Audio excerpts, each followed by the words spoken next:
What would you say is the number one reason why people fail? Not necessarily why they make it, the complete opposite. Right, lack of brains, lack of effort. Lack of brains, lack of effort. Yeah, they don't do the work. They don't learn. When you walk in the room, when you start a business and you start to talk about somebody, you're never in a vacuum with no competition. Unless you're just extremely lucky. And if there's going to be competition, that means somebody else knows your business as well as you do when you get started. And if you walk into a competitive environment and they still know more about the business than you do and more about your customers, you're going to lose. But most people don't consider that. They don't do the work. They don't learn more about their industry. They don't know even about their business. And so you've got to put in the effort to know more about your industry than anybody else. And that's the brains part, and that's the effort part as well. Because look, if you're competing with me, you better know what you're doing. Otherwise, I'm going to kick your ass. And you're not going to outwork me. And so, the combination is usually what kills businesses early on.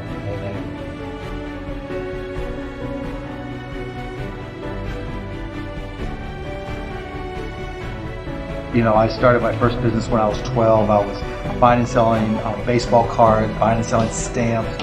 Anything I could do to make money, I was hustling and trying to do so. And I'd have these little sales. And it was great. I made money, and it was, and I learned as much about business when I was 9, 10, and 12 as I learned any other time. I talked about the one thing in business you can control is effort, going out there and sales, securing all. So I think you got to get that first customer first. And then when you get that first, what did you learn? Reiterate, get that next customer. And then hopefully as you learn more and more through the process, the next one, the next one, the next one. And you've just got to bide your time until it starts to click, and then grow with it quickly. If you're trying to release a product that needs to be ubiquitous, you've got to go as fast as you can. And sometimes being young and trying things, you're so naive and you don't know any better. All you do is learn. And if you fail, it doesn't matter. And so whether I was 9, 10, 12, 16, 21, the failures were irrelevant. So I don't think there's a default template for success, but I think there's things that you can do to put yourself in the best position to succeed.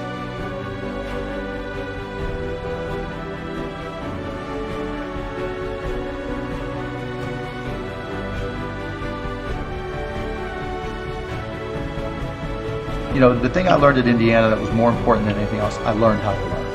And learning became far more important to me. Because the one certainty in business is that it's always going to be changing.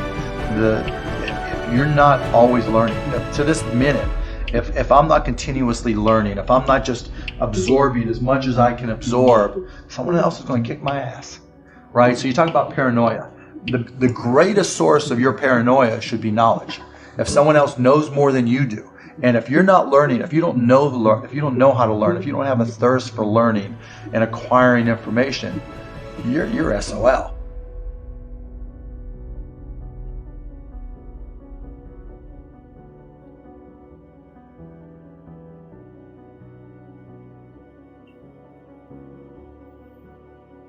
I always say, for every one of my businesses, I said, what would I do to kick my own ass? Right? So whatever business you have, there's somebody trying to put you out of business. There's somebody trying to take a bite out of your business. And it's better for you to figure out how they're going to do it rather than they do it. And so, that's being paranoid. And so you have to be paranoid. You have to anticipate other people's next moves, and you can't ever, downplay the competition. I was telling the business plan competition this morning at a college, and they were kind of being dismissive of the competition, and you can't ever do that. They're out there trying to take you down, and they're not just going to sit still. And if you're good, really, really good, you're going to inspire them to work even harder, faster, better. And so you have to be, very self-aware of what you're good at and what other people are good at, and help you keep it. It's very helpful.